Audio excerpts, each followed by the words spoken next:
No humans were harmed or even used in the creation of this program. We created it from a script written by the presenter using a generative artificial intelligence platform. We hope you enjoy it. Welcome to today's program, Understanding the Attorney Discipline System. My name is McGee. I'm a Senior Vice President, Business Affairs for Sony Pictures Entertainment. Prior to joining Sony Pictures, I was an in-house lawyer at NBC Universal, and before that, I was a lawyer at Davis Polk. I've been writing and speaking on legal education topics for the past 20 years, including having taught a course on legal ethics at Pepperdine Law School.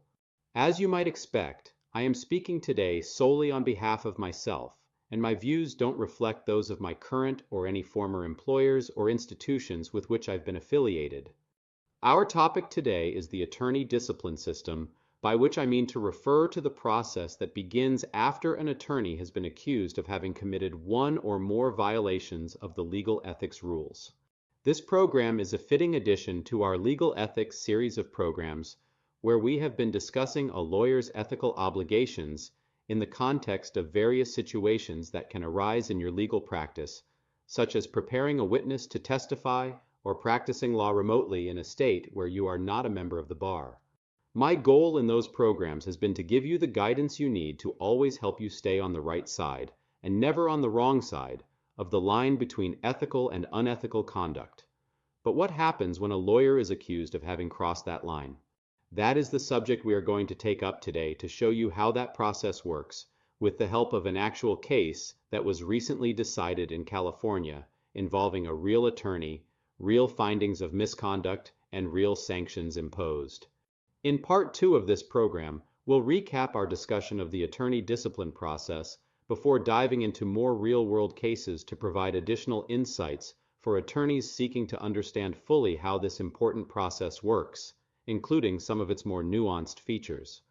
Now, each of the 50 states and the District of Columbia has its own system for investigating, prosecuting, and adjudicating cases alleging misconduct by attorneys, and it would be impossible for any single program to cover them all.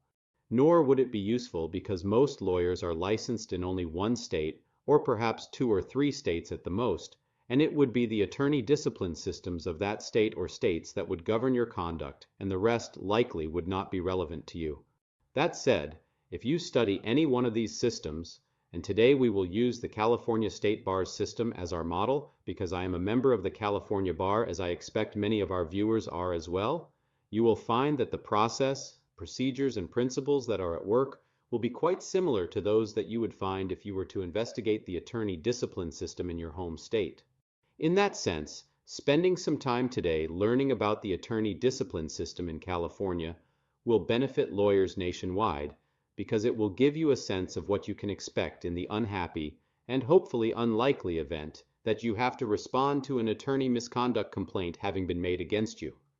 I think it's fair to say that one of the scariest things an attorney can face is an allegation that he or she has violated the legal ethics rules or committed malpractice.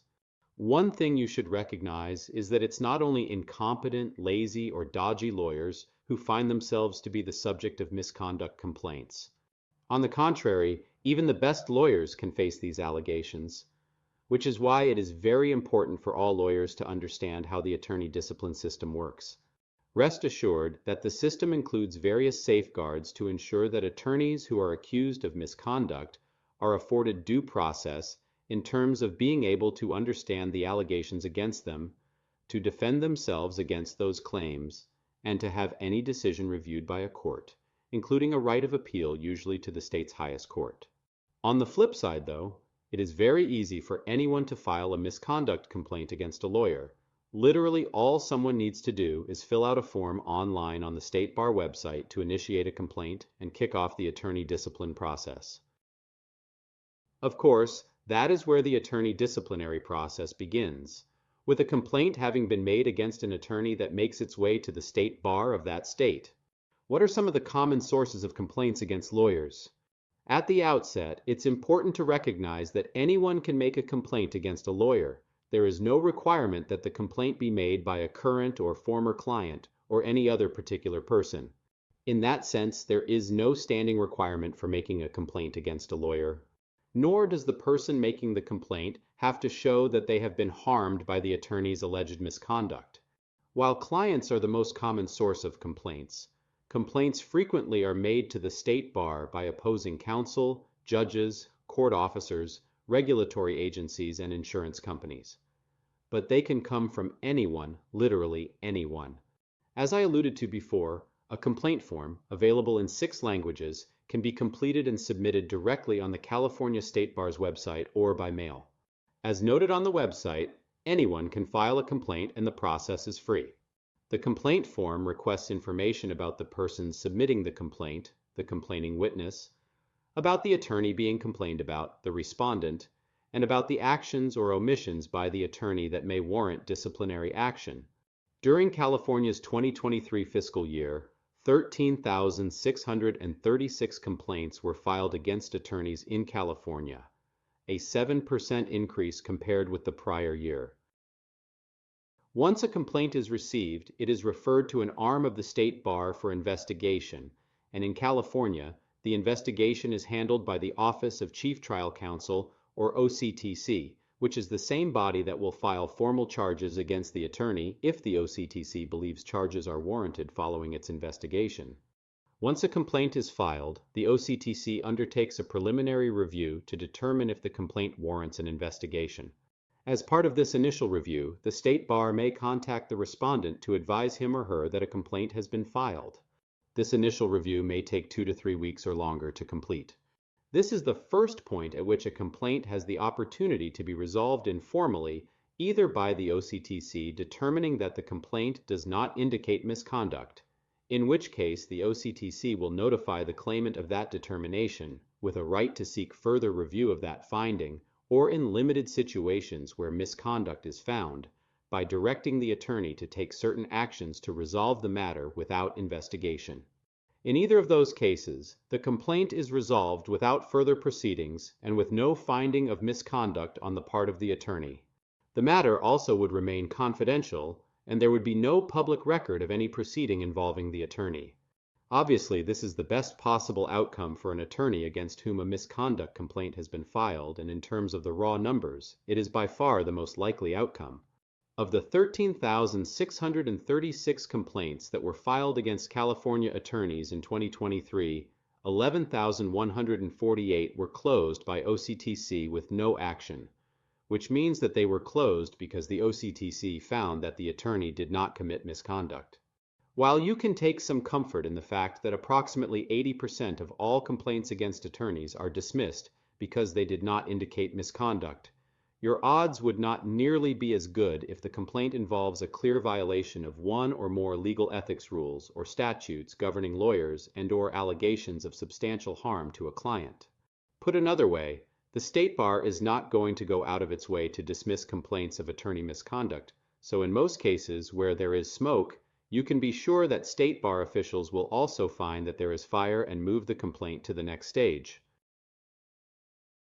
If the OCTC finds that the complaint does indicate misconduct, the OCTC will assign the complaint for investigation by an attorney and an investigator in the OCTC. As part of the investigation, the complaining witness and the respondent will almost certainly be interviewed. The investigation may take 6 months or longer to complete. Importantly, in California and in many other states, it is the obligation of the respondent attorney to cooperate and participate in any disciplinary investigation or other regulatory or disciplinary proceeding pending against himself or herself. In California, the duty to cooperate with the State Bar investigation is set out in Business and Professions Code Section 6068I, and a failure to cooperate may be a separate basis for discipline against the respondent. The obligation to cooperate, however, does not require the respondent to waive any constitutional or statutory privilege, and any exercise by the respondent of any constitutional or statutory privilege shall not be used against the attorney in a regulatory or disciplinary proceeding against him or her, nor shall such exercise be deemed a failure to cooperate within the meaning of subdivision I of Section 6068. So, an attorney may choose to remain silent in the face of an investigation by the OCTC, and such refusal to participate may not give rise to a separate charge for failing to cooperate, but it can be taken into account when the state bar court judge is deciding what discipline to impose upon the lawyer in terms of looking at aggravating and mitigating factors. In general, it is not a good idea to refuse to cooperate with an OCTC investigation, and it is even worse to provide false or misleading information in response to requests from the OCTC as part of its investigation, because that can lead to a separate charge for failing to cooperate and/or aggravating factors in determining the sanction to be imposed.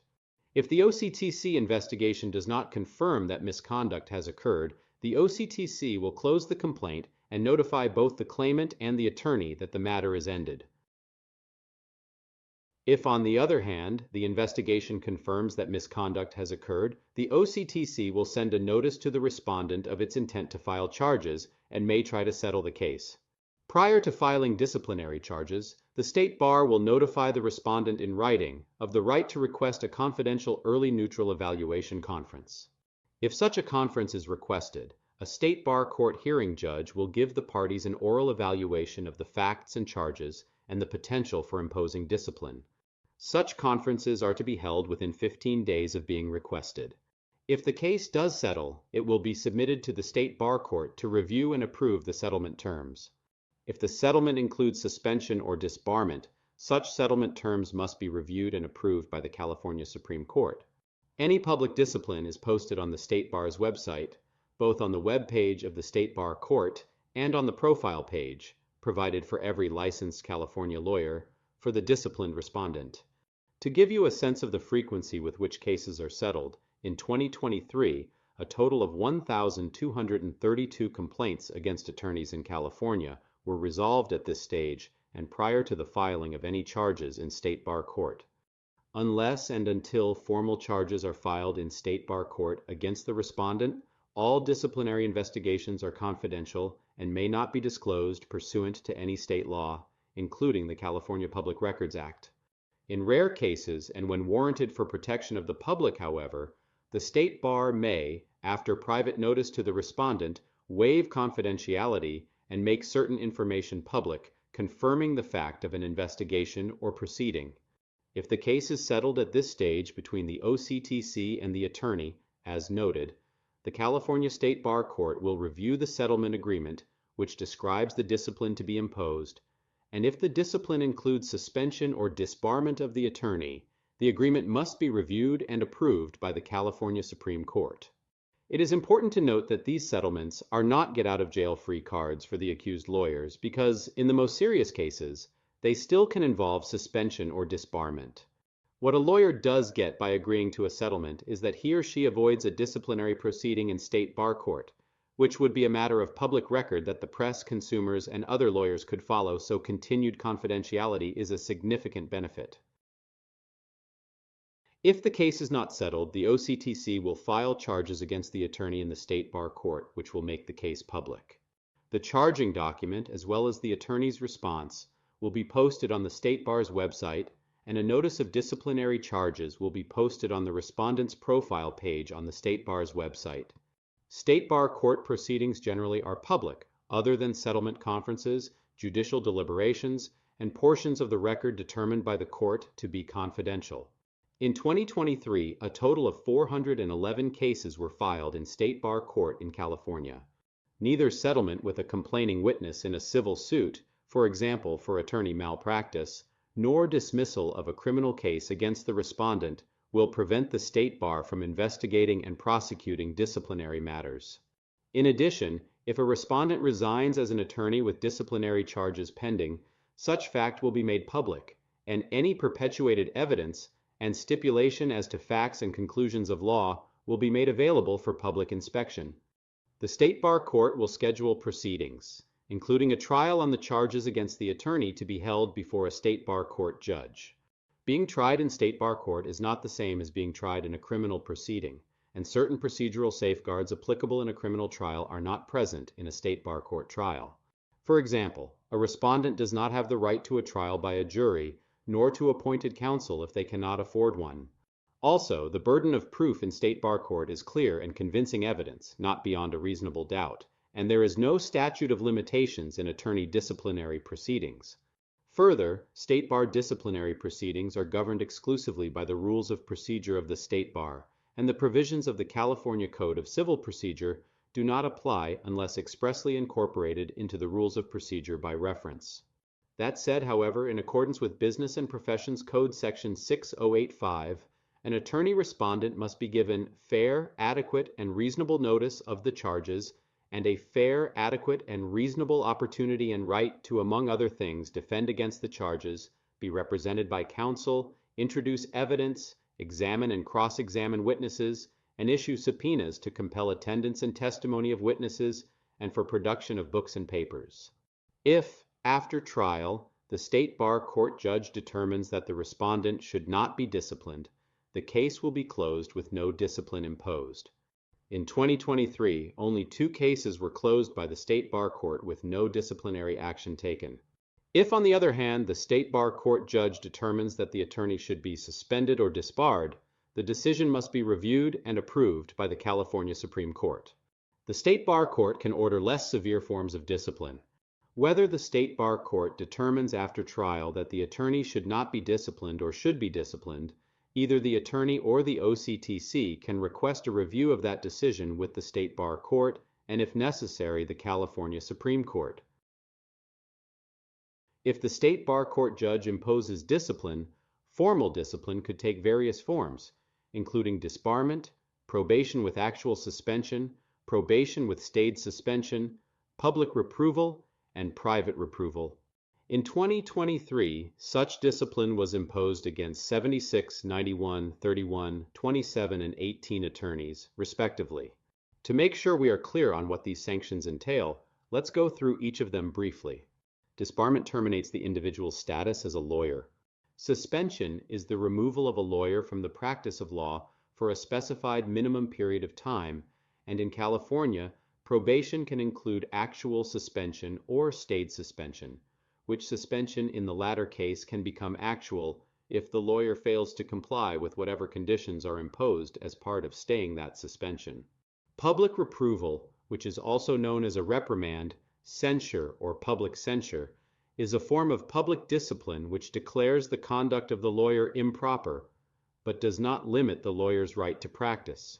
As you might expect, private reproval, which is also known as private reprimand or admonition, is a form of non-public discipline which declares the conduct of the lawyer improper, but does not limit the lawyer's right to practice. Again, any public discipline is posted on the State Bar's website. Either the respondent or the State Bar can request a review of the State Bar Court decision.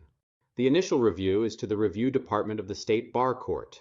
As noted above, if discipline includes suspension or disbarment for the respondent attorney, such discipline must be reviewed and approved by the California Supreme Court and may include monetary sanctions of up to $50,000.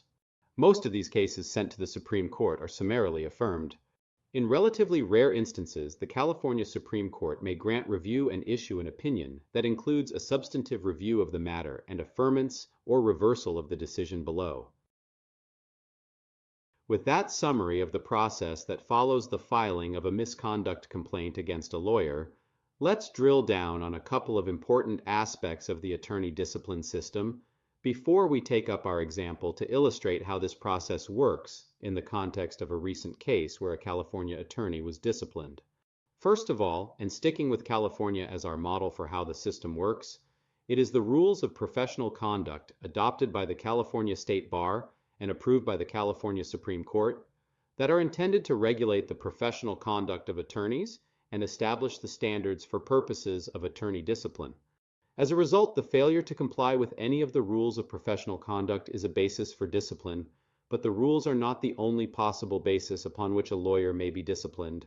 Discipline also may be imposed for the violation of other statutes that govern the conduct of lawyers. In California, that statute is known as the State Bar Act, Business and Professions Code Section 6000 and following sections.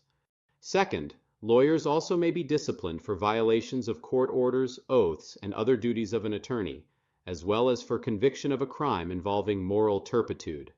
We'll talk more about the important concept of moral turpitude in the context of the real disciplinary case we are going to review in detail today. In addition, an attorney can be disciplined for seeking an agreement from a client or other person that he or she will not be reported to the state bar for professional misconduct. Finally, it is important to note that the purpose of the attorney discipline system is not to punish attorneys, but to inquire into the fitness of the attorney to continue in that capacity in order to protect the public, the courts, and the legal profession.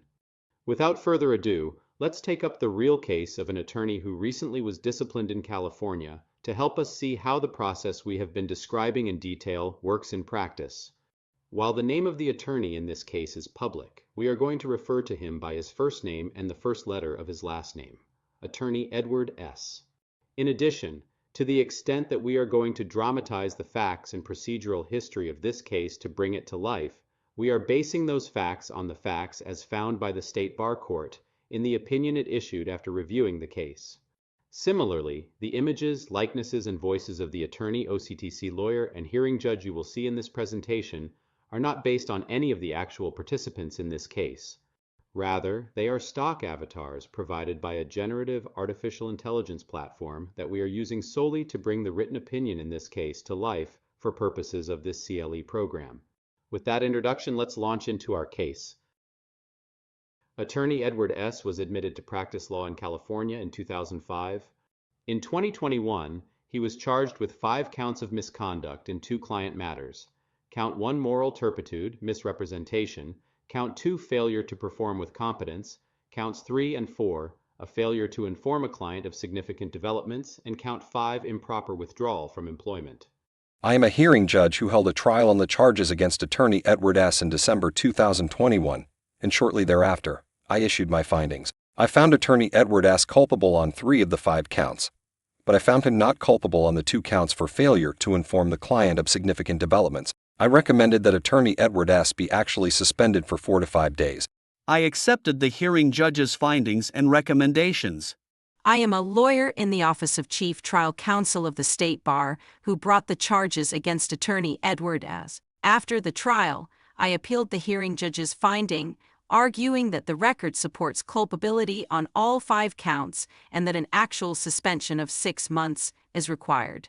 So what's interesting about the case of Attorney Edward S. at the outset is that after his trial, he accepted the hearing judge's findings and recommended sanction of a 45-day actual suspension, but the OCTC appealed, seeking both a finding of misconduct on all 5 counts and a longer suspension. What's even more interesting is the State Bar Court sided for the most part with the OCTC, and ultimately, Attorney Edward S. was found culpable on 4 of the 5 counts of misconduct and given a 6-month actual suspension. This is one feature of the attorney discipline system that can surprise attorneys, namely that both the attorney and the OCTC can appeal the hearing judge's findings and recommendations.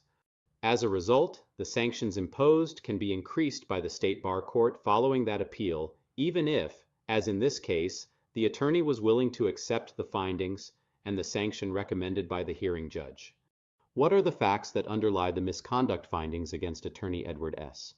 There were 2 separate fact patterns involving 2 different clients, Ms. Herrera on the one hand and Mr. and Mrs. Macias on the other hand, that formed the basis for the misconduct findings. Let's hear once again from the hearing judge reciting the operative facts as found by the State Bar Court relating to Attorney Edward S.'s representation of Ms. Herrera. On March 3, 2012, Ms. Herrera was injured while working at a recycling center. A truck crashed into a container while she was inside, causing bundles of plastic bottles and cans to fall on her. On March 12, Herrera retained Attorney Edward S. to represent her in a personal injury matter. On March 3, 2014, exactly 2 years after the accident, Attorney Edward S. filed a complaint on Herrera's behalf. Trial was set for September 3, 2015. On August 17, Attorney Edward S. did not appear for the final status conference, FSC, or communicate with the court as to the non-appearance. The defendant had not been served with the summons and complaint and did not appear. The court took the status conference off calendar, but kept the trial date on calendar. On September 3, Attorney Edward S. appeared and advised the court that he would serve the summons and complaint by publication. The court reset the FSC for March 3, 2016, and continued the trial to March 15, 2016. The rescheduled FSC and trial did not take place. Instead, the court issued an order to show cause OSC regarding dismissal for failure to prosecute and served the summons and complaint. On March 3, 2017, Attorney Edward S. appeared at a hearing on the OSC. He requested a continuance to serve the defendant. The court denied the request and dismissed the case with prejudice. Herrera testified that Attorney Edward S. never informed her that her case was dismissed. Instead, she believed Attorney Edward S. was still working on her case based on her communications with him and that he had negotiated a $40,000 settlement. In fact, the record reveals Attorney Edward S. failed to inform Herrera that there was no settlement, and the case had been dismissed 2 years earlier. Herrera thought that Attorney Edward S. was working to track down the money from the defendant in her case, which is corroborated by the text messages between Attorney Edward S. and Herrera in the record. Attorney Edward S. texted Herrera on August 30th and 31st, 2018 respectively, that he was, quote, on the phone tracking her settlement money, but there was no money in the account, end quote. Attorney Edward S. texted Herrera on August 31st, 2018, quote, I settled for 40, we need to pay doctors too. Whatever I will save on them will be passed on to you as well, end quote. Herrera testified that she believed Attorney Edward S. was still working on her case in 2019. The multiple text messages corroborate Herrera's understanding that the case was ongoing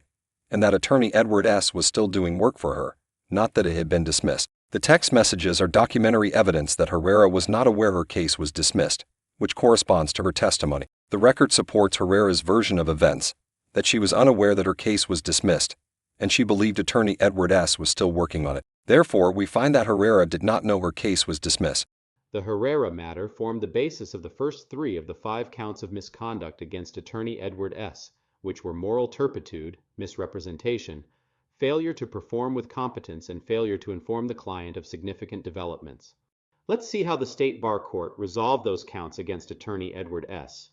In Count 1, the Notice of Disciplinary Charges, or NDC, alleges that on August 31, 2018, Attorney Edward S. stated in writing to Herrera that he had settled Herrera's case when he knew his statement was false, in violation of California Business and Professions Code Section 6106. Section 6106 provides, in part, that the commission of any act involving dishonesty, moral turpitude, or corruption constitutes cause for suspension or disbarment. The hearing judge found that Attorney Edward S. texted Herrera on August 31, 2018, stating that her case had settled for $40,000, which was a misrepresentation. The judge found that this misrepresentation was material, as Herrera had been waiting for the resolution of her case for years. He also found Attorney Edward S. acted intentionally. Therefore, he was found culpable of a moral turpitude violation under Count 1.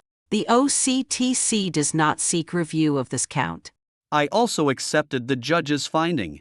We find clear and convincing evidence that Attorney Edward S. is culpable under Count 1. In Count 2, the NDC alleges that Attorney Edward S. failed to perform with competence in Herrera's case by failing to serve the summons and complaint on the defendant from approximately May 2014 to March 2017, in violation of Rule 3-110A, which is now Rule 1.1 entitled Competency. The hearing judge found Attorney Edward S. culpable as charged. His failure to serve the defendant for nearly 3 years resulted in the dismissal of Herrera's case for failure to prosecute. Neither the OCTC nor Attorney Edward S. challenged this determination. We find clear and convincing evidence that Attorney Edward S. is culpable under Count 2. The NDC alleges in Count 3 that Attorney Edward S. failed to inform Herrera that her case had been dismissed in violation of California Business and Professions Code Section 6068, Subdivision M. Section 6068, Subdivision M. provides that it is the duty of an attorney to, quote, respond promptly to reasonable status inquiries of clients, and to keep clients reasonably informed of significant developments in matters with regard to which the attorney has agreed to provide legal services, end quote. The NDC alleges in Count 3 that Attorney Edward S. failed to inform Herrera that her case had been dismissed in violation of California Business and Professions Code Section 6068, Subdivision M. Section 6068, Subdivision M. provides that it is the duty of an attorney to, quote, respond promptly to reasonable status inquiries of clients, and to keep clients reasonably informed of significant developments in matters with regard to which the attorney has agreed to provide legal services, end quote. The failure to inform the client of significant developments count relating to Herrera is one of the areas where the State Bar Court disagreed with the hearing judge. In short, it was a he said she said situation where Attorney Edward S. claimed he told Herrera that the case had been dismissed, and Herrera testified to the opposite.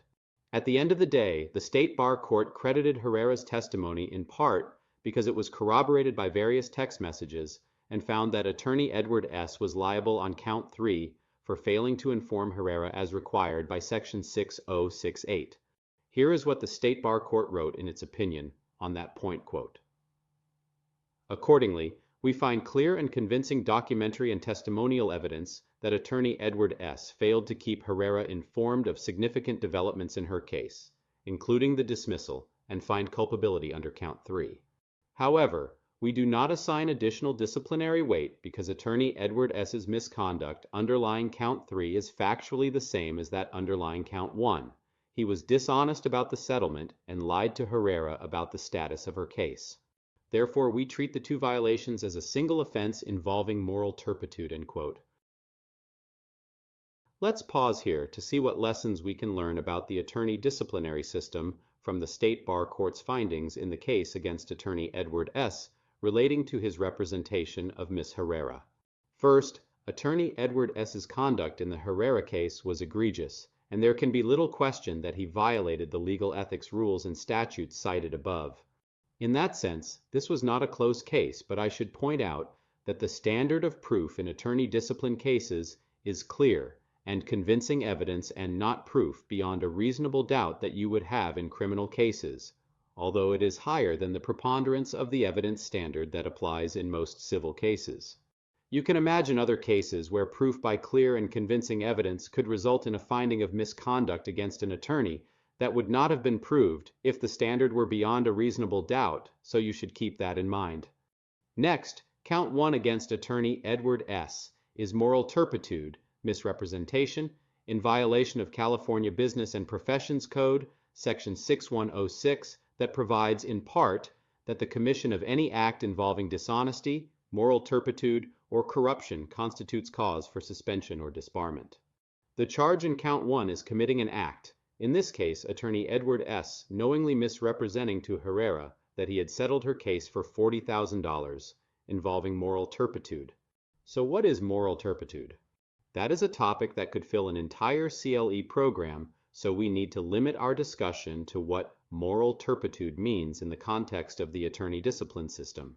To begin, acts by attorneys that involve moral turpitude are the acts that form the basis for the most serious sanctions against lawyers, including disbarment and suspension, versus other acts that violate the legal ethics rules or statutes regulating the conduct of lawyers.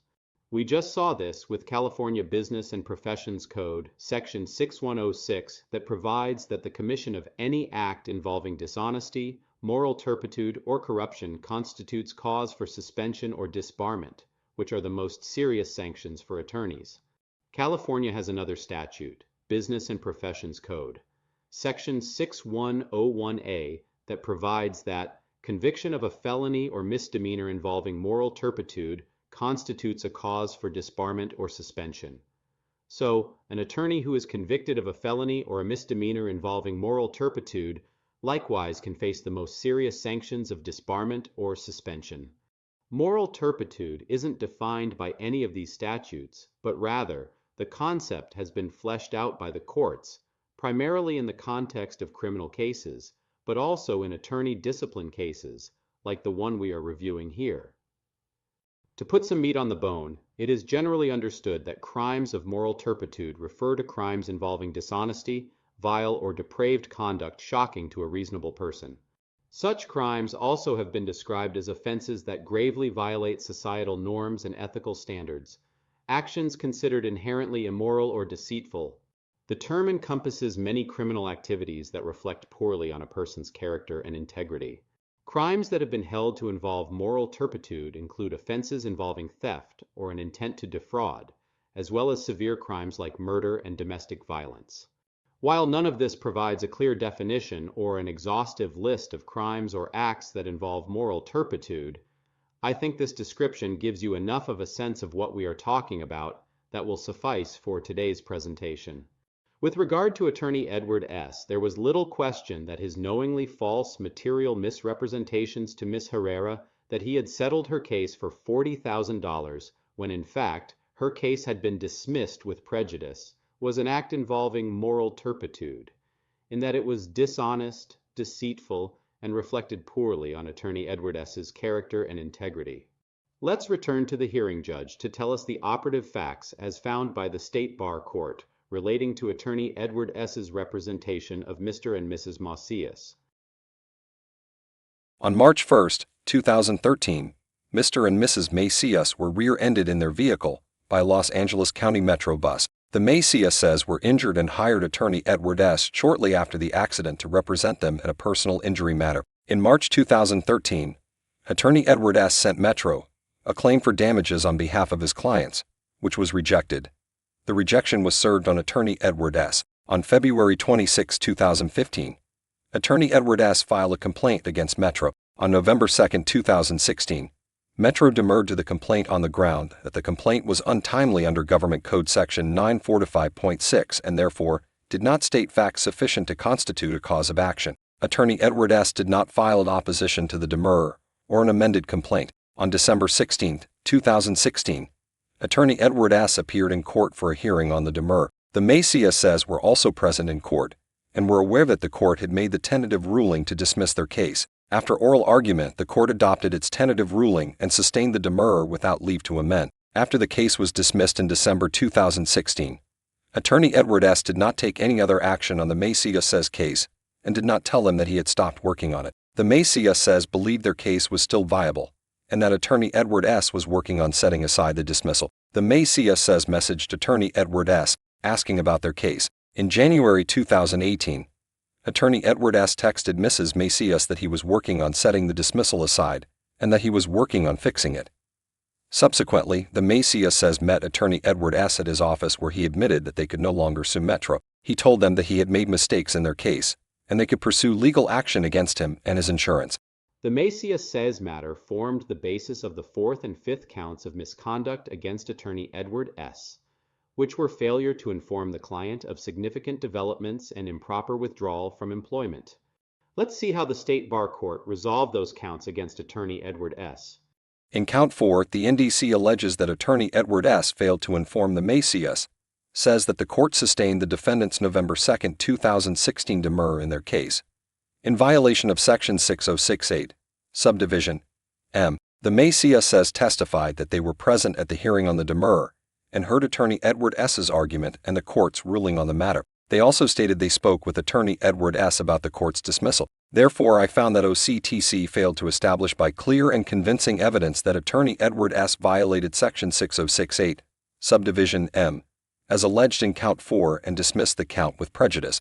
On appeal, I asserted that attorney Edward S. committed a Section 6068, Subdivision M, violation in the Macias matter by failing to keep his clients informed about their case, including the granting of the defendant's demurrer and the significant events leading up to that point. I acknowledge that the NDC does not allege this specific misconduct, but I contend that the NDC is broad enough to put attorney Edward S. on notice that all of his communications, or lack thereof, related to the demurrer would be at issue in the disciplinary trial.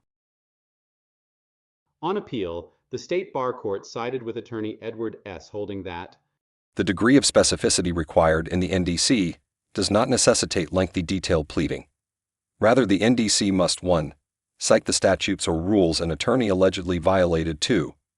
Contain facts comprising the violation in sufficient detail to permit the preparation of a defense, and 3. Relate the stated facts to the authorities the attorney allegedly violated. Here, the facts charged in Count 4 were very specific. That attorney Edward S. failed to inform the Macias says that the court sustained the demurrer. OCTC now asks us to interpret that charge broadly and argues that other facts constitute misconduct that would violate Section 6068, Subdivision M, in the Macias matter. We decline to include other alleged misconduct under the charge of Count 4. To do so would infringe on attorney Edward S.'s right to a fair proceeding, as he is entitled to adequate notice of the rule or statute he violated and the manner in which he is alleged to have violated it.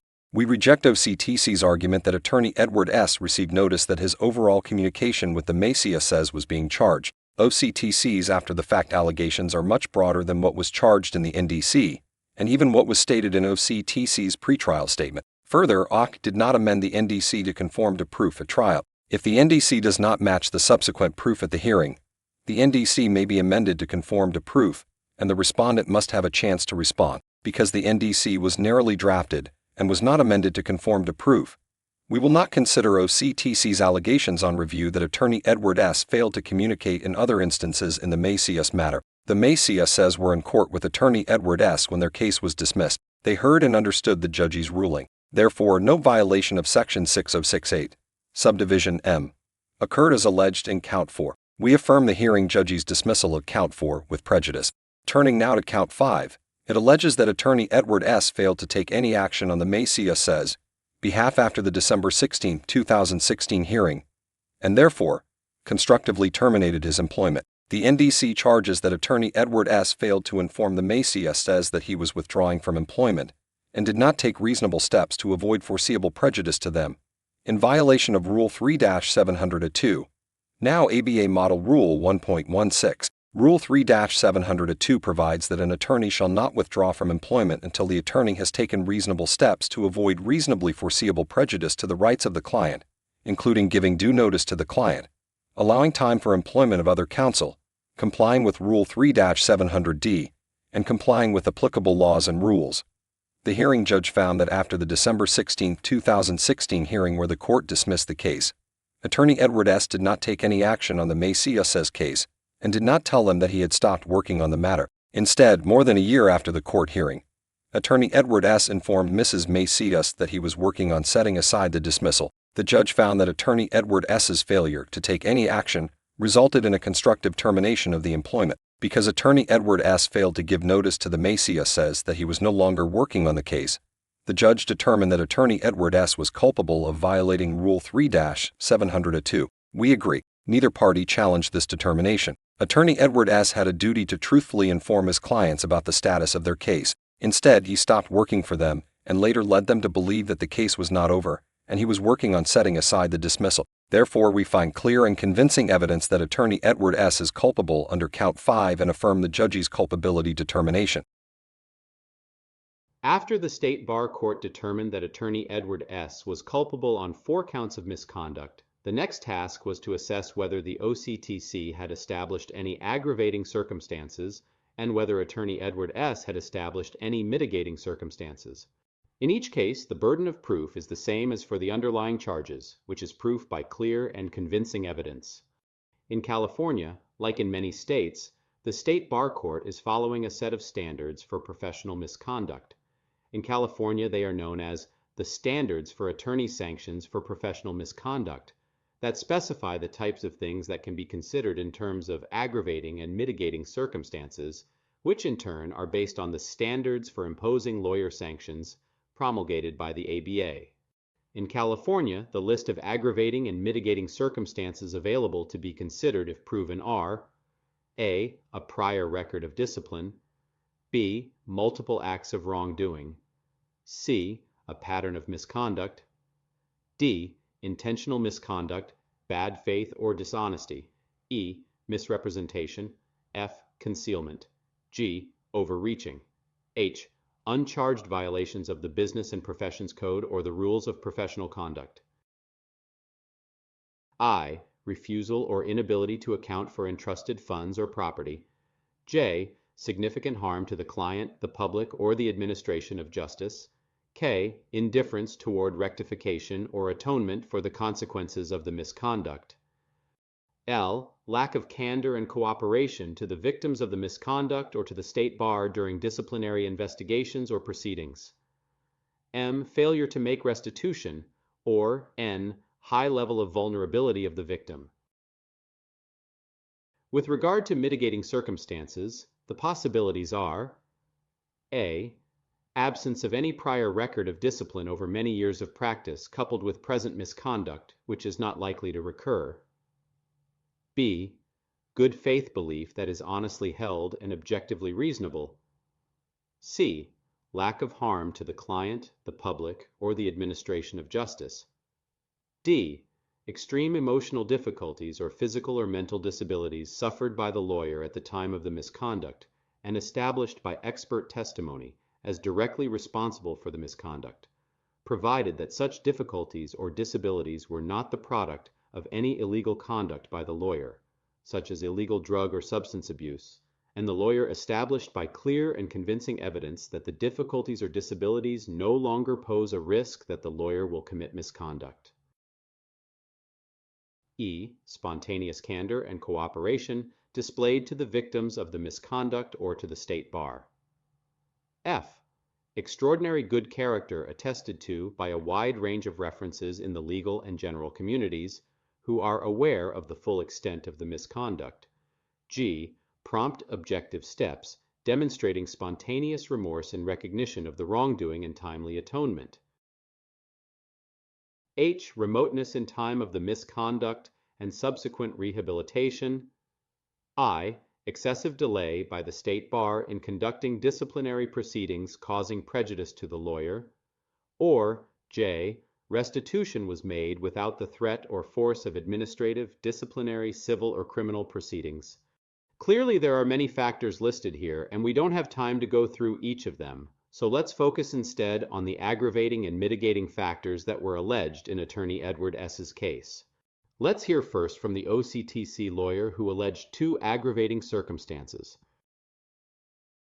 I argued for 2 aggravating circumstances: multiple acts of wrongdoing and significant harm to the client. While the hearing judge found culpability for 3 counts in the NDC, he assigned only limited weight in aggravation. I argued that Attorney Edward S. should receive significant aggravation for his multiple acts of misconduct because it spanned multiple years and caused significant harm. On appeal, the State Bar Court disagreed, finding that even though 4 counts of misconduct were sustained against Attorney Edward S., multiple acts of wrongdoing were only entitled to limited weight as an aggravating circumstance. In doing so, the State Bar Court distinguished other cases where multiple acts of misconduct were given substantial weight in aggravation as not comparable because they involved more acts of misconduct. 6-5 Improper Client Trust Account, CTA.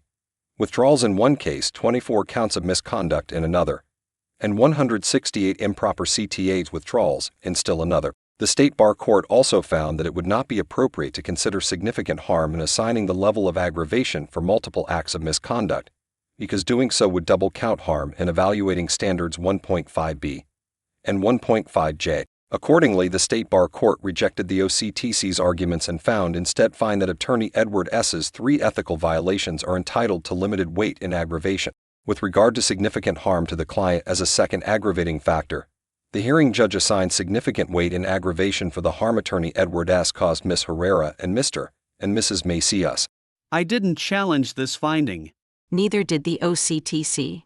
The State Bar Court found that Attorney Edward S.'s failure to serve the defendant for over 3 years caused the court to dismiss Herrera's case. In the Macias matter, Attorney Edward S. failed to oppose the demurrer, causing the case to be dismissed. In both matters, his clients did not receive their day in court. After the dismissals, he led them to believe he was working on their cases, which was false. The clients were distressed to learn years after the fact that their cases could no longer be pursued. We agree with the hearing judge that Attorney Edward S. caused significant client harm and assigned substantial weight in aggravation.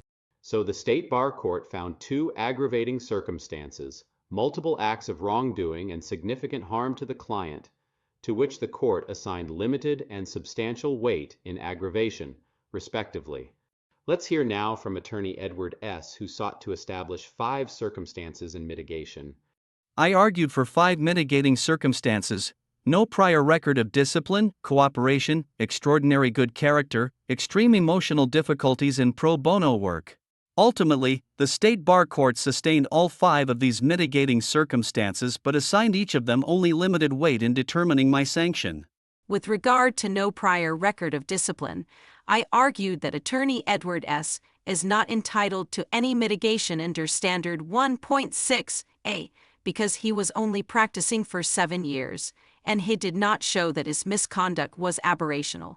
The State Bar Court disagreed with the OCTC, finding that Attorney Edward S.'s 7 years of discipline-free practice satisfies the first prong of the standard, no prior record of discipline over many years of practice, but that this 7-year period is entitled to only minimal mitigation. Under the second prong of the standard, the State Bar Court declined to totally eliminate Attorney Edward S.'s mitigation under Standard 1.6 because he showed some understanding of his misconduct, admitted to the Macias says he made mistakes, and told them to pursue a claim with his malpractice insurance. Further, he did not contest the hearing judge's culpability determinations, and attorney Edward S. attributed his misconduct to personal issues affecting his focus, and showed some insight into his misconduct. Therefore, the record supports the finding that attorney Edward S.'s misconduct was aberrational. However, we assign less weight than the judge because attorney Edward S. had only practiced for 7 years, the minimum amount of time without misconduct, to obtain credit for this mitigating factor. We assign minimal mitigation for this 7-year period.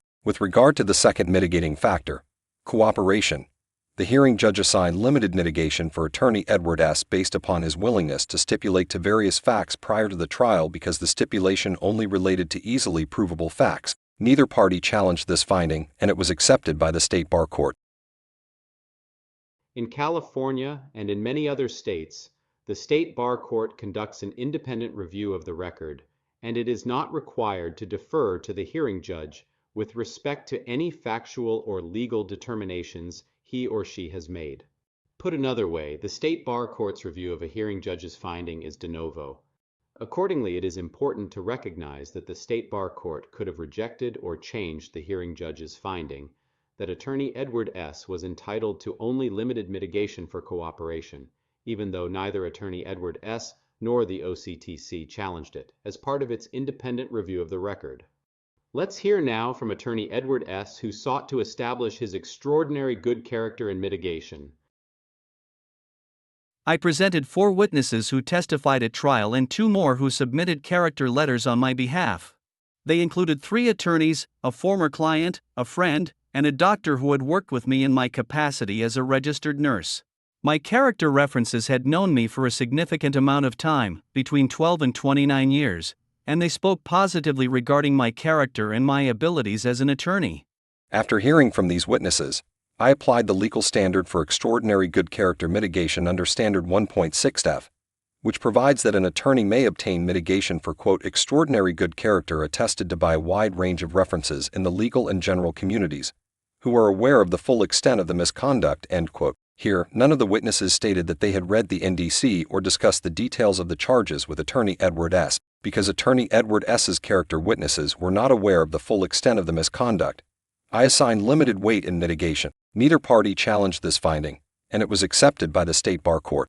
Here's how the hearing judge and the state bar court resolved attorney Edward S.'s final 2 claimed circumstances in mitigation: extreme emotional difficulties and pro bono work. Standard 1.6D provides that mitigation may be assigned for extreme emotional difficulties where 1. The attorney suffered from them at the time of the misconduct. 2. They are established by expert testimony as being directly responsible for the misconduct. And 3. They no longer pose a risk that the attorney will commit future misconduct. However, some mitigation may be available for extremely stressful family circumstances, even when there is no expert testimony. After the trial, I found that some of attorney Edward S.'s misconduct in 2018, his misrepresentation to Herrera, and his claim to the Maciest says that he was working on setting aside the dismissal, was mitigated by the emotional difficulties he suffered as a result of family stress at the time. Both his wife and mother were dealing with serious medical issues. His mother then died in September 2018, which caused attorney Edward S. great distress. I noted that attorney Edward S.'s failure to perform in the Herrera matter occurred between 2012 and 2017, which preceded his family's health issues. Due to extremely stressful family circumstances that attorney Edward S. endured when he committed some of the misconduct, the judge assigned moderate weight in mitigation. On appeal, I argued that mitigation for emotional difficulties is not warranted because 1. All the misconduct does not coincide with attorney Edward S. family's health issues. 2. Attorney Edward S. dishonesty is not explained by his emotional distress. And 3. There were no assurances that his emotional issues are resolved. The state bar court agreed with the OCTC that attorney Edward S.'s personal problems do not fully explain his misconduct. The medical issues did not begin until years after attorney Edward S. took on the Herrera matter.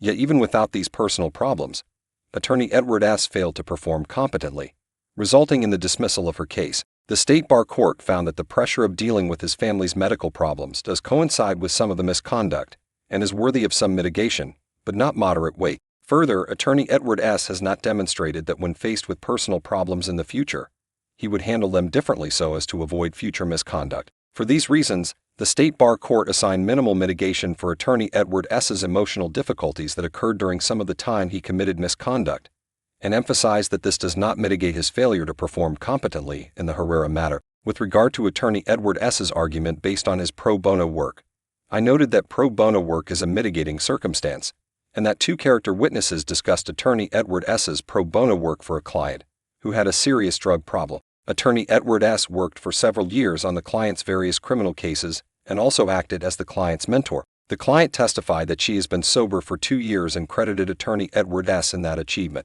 While the hearing judge considered mitigation for pro bono work based on this testimony, the hearing judge ultimately decided that attorney Edward S. did not meet the burden of proof to establish mitigation credit for his pro bono work. On its independent review of the record, the State Bar Court determined that attorney Edward S.'s pro bono work for this client is entitled to mitigation. However, he did not establish a prolonged dedication to pro bono work. Therefore, the State Bar Court assigned it limited mitigating weight.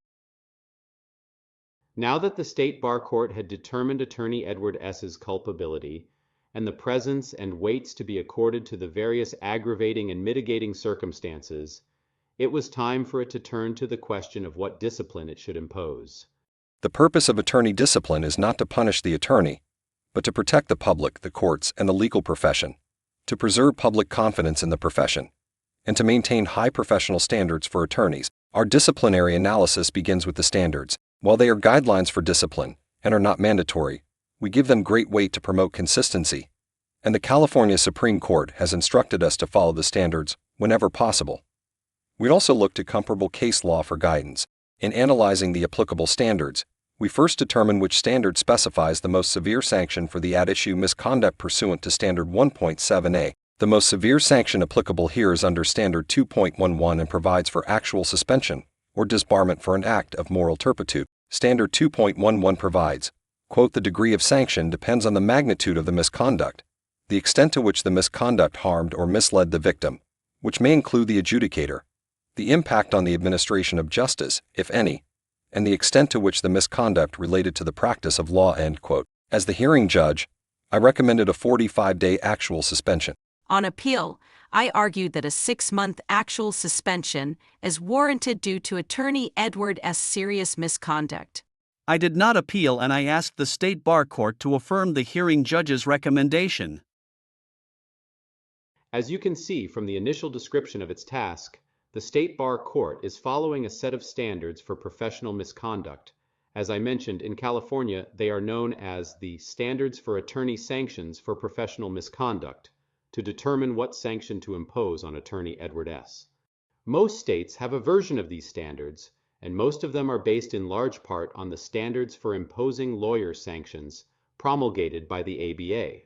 It also is worth noting that in California, the State Bar Court is bound to follow the standards whenever possible, and that it also strives for consistency in terms of making sure that whatever sanctions it imposes are in line with other similar disciplinary cases. That is, it follows its own precedents unless there is reason to distinguish those precedents just like other courts do. I have attached copies of both the California Standards for Attorney Sanctions for Professional Misconduct and the ABA Standards for Imposing Lawyer Sanctions so you can review them in their entirety. When you do, you will see that the appropriate sanction varies based on the underlying misconduct. For example, the range of sanctions for moral turpitude differs from the range of sanctions for sexual relations with clients, which in turn differs from the range of sanctions for the unauthorized practice of law. Once you identify the applicable standard, the State Bar Court will apply that standard to determine the appropriate sanction, taking care to treat like cases alike in terms of past precedents. Following this approach, let's see why the State Bar Court decided to sustain the OCTC's appeal of the hearing judge's recommendation of a 45-day suspension and to impose a 6-month suspension instead. The State Bar Court began by reviewing and describing the fact of 4 prior disciplinary cases that it believed were most similar to the case of attorney Edward S. Following that review, the State Bar Court held that, quote, the cases mentioned above provide structure to fashioning the appropriate discipline for attorney Edward S.'s misconduct. The Harris and King cases guide us to a sanction higher than an actual suspension of 90 days because neither of those cases involved culpability for moral turpitude, which is present in this matter. At the other end of the discipline spectrum are the Foot and Dawes matters. Dawes received a 1-year actual suspension for the exact violations as attorney Edward S. However, Dawes was also found to have made misrepresentations to the State Bar, which we do not find here. Foote received a 9-month actual suspension for lying to his clients, which established a moral turpitude violation. However, Foote had less mitigation than attorney Edward S. under Standard 1.2c1. The typical suspension above 90 days and below 1 year is 6 months, based on the case law, the standards, and the aggravation and mitigation. We find that a 6-month actual suspension is appropriate and necessary for the protection of the public, the courts, and the legal profession. This discipline will emphasize to attorney Edward S. the importance of his ethical duties to his clients." End quote. So there you have it. The State Bar Court imposed a 6-month actual suspension on attorney Edward S. after applying the applicable standards, weighing the aggravating and mitigating factors, and making sure that the sanction was in line with its prior precedents. I hope as a result of our detailed review of the case of attorney Edward S., I have shown you how the attorney disciplinary system that I began today's presentation by describing works in practice in the context of a real-life attorney discipline case decided recently in California. Before we close, I wanted to leave you with some practical advice for what you should do if you have the misfortune to become the subject of an attorney misconduct complaint. First and foremost, it is important to understand the process and your rights and obligations, and I hope this program has been helpful to you in that regard. Second, and like the old adage about having a fool for a client, it is also advisable to engage competent and experienced defense counsel who can help guide you through the process. Needless to say, merely having watched this 1-hour program on the attorney discipline system does not make you an expert, nor does it give you enough information to represent yourself in an attorney discipline case. Third, and most critically, it is important that you comply with your ethical obligations under the rules of professional conduct and any applicable statutes governing attorney conduct, including your obligation to cooperate with the State Bar in connection with the attorney discipline process. Apart from preparing to defend yourself, the other thing I recommend to lawyers who have been accused of misconduct is to use this as an opportunity to do an honest gut check. Do you think you may have violated one of your ethical obligations? Being honest with yourself, and if you believe that you are in the wrong, you may want to consider requesting an early neutral evaluation conference, which can help you settle the matter quickly and keep it out of State Bar Court, and thus out of the public domain. If not, it's time to do what you'd advise any client to do when faced with possible litigation. Preserve documents and other evidence, locate relevant witnesses, and keep your mouth shut, except when you're engaged in a privileged conversation, and listen to the advice your own lawyer is giving you. For your own sake, and for the sake of your clients, let's be careful out there. I hope you enjoyed today's program, and thanks for joining me.